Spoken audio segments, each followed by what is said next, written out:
অনেক দিন পর পিসির বাড়ি যাচ্ছি। শুভ সকাল বন্ধুরা, কেমন আছো? আশা করি ভালো আছো। আমিও খুব ভালো আছি।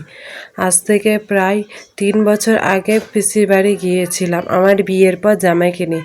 আর যাওয়া হয়নি, আজ আবার যাচ্ছি। এদিকে আমরা ট্রেনে উঠে চলে এসেছি। ট্রেন খুব লেট ছিল, 1:30টার ট্রেন, এসেছে 3:30টার সময়। তারপর ট্রেনে উঠে মুড়ি খেয়ে নিলাম, খুব খিদে পেয়েছিল। এদিকে স্টেশনগুলো দেখো কত উঁচু আর বাড়িগুলো কত নিচুতে আছে। আমার মেয়ে তো এসেই তার একটা খেলার সঙ্গী পেয়ে গেছে, মানে বন্ধু ধরতে গেলে। খুব আনন্দ হচ্ছে ওর এখানে এসে। তারপর মেয়েকে মুড়ি দিয়ে দিয়েছি, খেয়ে অনেক রাত হয়ে গেছিলো। আর সকালে উঠে স্নান সেরে চারিপাশটা দেখছি কেমন। এদিকে পিসিরা কোয়ার্টারে থাকে, আর এই যে কোয়ার্টারগুলো দেখছো, এগুলোতে আর কেউ থাকে না বলে এরকম অবস্থা হয়ে গেছে। তারপর চললাম ফুলোরা মায়ের মন্দিরে। এই যে ট্রেনে উঠে গেছি, ট্রেনে উঠে বাইরেগুলো দেখছি, এত সুন্দর কি বলবো বন্ধুরা।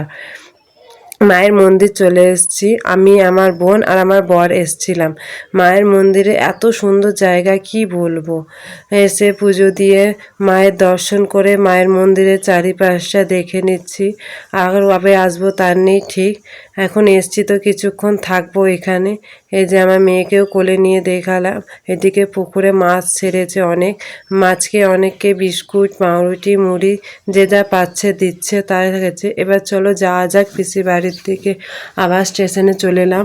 এবার এসে খাওয়া দাওয়া করে একদম বিকেলে বেরিয়েছি। নানুর এখানে একটা ফাইকাস বলে সুন্দর জায়গা আছে, এখানে এসে তো খুব আনন্দ হলো। আমি আমার বোনরা আলে আনন্দ করছি, ওদিকে আমার বড় চেপেছে। কি বলে এগুলোকে জানি না, তোমরা জানলে কমেন্টে জানাও। আর এইদিকে দেখেন আমাদের মজাটা।